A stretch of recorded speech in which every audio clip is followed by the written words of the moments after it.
award-winning actor na Mr. Coco Martin has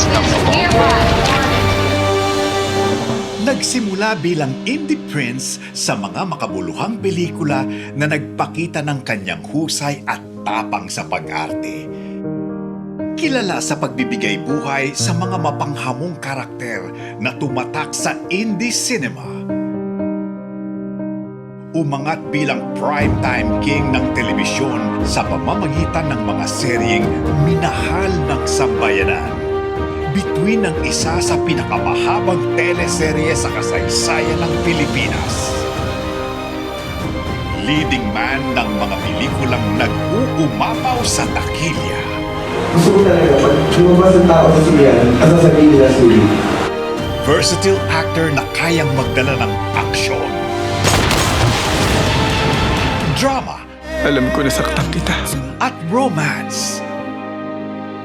Higit pa sa aktor, siya'y direktor, Alam mo, tatakbunin yung ba anak mo? Anak ko yan! writer at producer.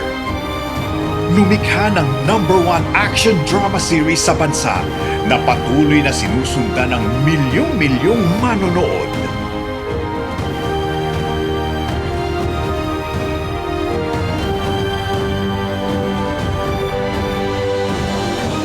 Patunay na siya ay hindi lamang artista, kundi isang tunay na visionary at storyteller ng Pilipinong manunood.